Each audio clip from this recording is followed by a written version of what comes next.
જૂનાગઢ ખાતે ધારાસભ્ય જિગ્નેશ મેવાણીની ઉપસ્થિતિમાં સ્વાભિમાન સંમેલન અને લોક દરબાર કાર્યક્રમનું આયોજન કરવામાં આવ્યું હતું। આ કાર્યક્રમ બાદ જિગ્નેશ મેવાણી 26 જેટલા પડતર મુદ્દાઓને લઈને કલેક્ટર કચેરીએ રજૂઆત કરી હતી। જૂનાગઢના અનુસૂચિત જાતિ સમાજ દ્વારા વહીવટી તંત્ર પર જાતિવાદી વલણ રાખવાનો અને માત્ર દલિત સમાજને ટાર્ગેટ કરવાનો ગંભીર આક્ષેપ કરવામાં આવ્યો છે। મેવાણીએ આવેદનપત્ર પાઠવી જણાવ્યું હતું કે સત્તા સ્થાને બેઠેલા અધિકારીઓ સરકારના નીતિ નિયમો વિરુદ્ધ જઈને પોતાના ગજવા ભરવા મનસ્વી નિર્ણયો લઈ રહ્યા છે। જિગ્નેશ મેવાણી જ્યારે કલેક્ટરને આવેદનપત્ર પાઠવવા પહોંચ્યા ત્યારે કલેક્ટર ઓફિસમાં પોલીસ દ્વારા મીડિયાને દૂર રાખવામાં આવ્યું હતું। વધુમાં રાજકોટ દલિત અગ્રણી ડીડી સોલંકી વિરુદ્ધ રાજકોટ પોલીસ દ્વારા કરવામાં આવેલા કથિત ખોટા કેસો મામલે મેવાણીએ રોષ વ્યક્ત કર્યો હતો।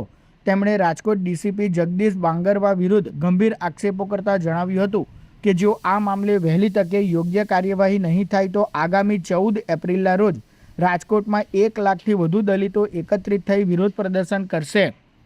અહીંનું જૂનાગઢ ભારતીય જનતા પાર્ટીનું કમલમ ચારે ખોળોથી DILR તટસ્થ રીતે માપે તો એમની પણ પેશકદમી નીકળે।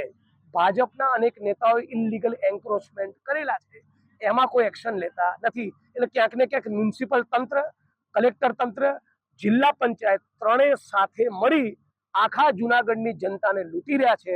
નરસિંહ મહેતા જેનો સંદેશ વૈષ્ણવ જનતો તેને કહીએ જે પીડ પરાઈ જાણે રહે, પણ બીજાની પીડા જાણવાની કોઈ જ કામગીરી અહીંના પ્રશાસન દ્વારા થતી નથી। ઉલટું દામોદર કુંડ સહિતને નરસિંહ મહેતાના નામે જે પણ સ્મારકો, સંસ્થાઓ, જગ્યાઓ ડેવલપ કરવામાં આવી એમાં પણ કરોડો રૂપિયાનો ચૂનો કરી નાખ્યો છે। એમાં પણ ભ્રષ્ટાચાર કરીને પૈસા ખાઈ ચૂક્યા છે। અને નવા આઈજીના આવ્યા બાદ પણ જૂનાગઢ રેન્જમાં ક્યાંય દારૂના અડ્ડા, ચરસના અડ્ડા, ગાંજાના અડ્ડા, જુગારના અડ્ડા બંધ થયા નથી, ખાલી વહીવટદારો બદલાયા છે। એટલા માટે કે એની તપાસ કરનારા ડીડીઓ અને કલેક્ટર એમનાથી 4 ગણું કમાતા હોય છે, અને ડીડીઓ અને કલેક્ટર આ ભ્રષ્ટાચારમાં લિપ્ત ટીડીઓ સામે એક્શન નથી લેતા એવી ફરિયાદ તમે મંત્રીને કરો, એ મંત્રી 8 ગણું કમાતા હોય છે।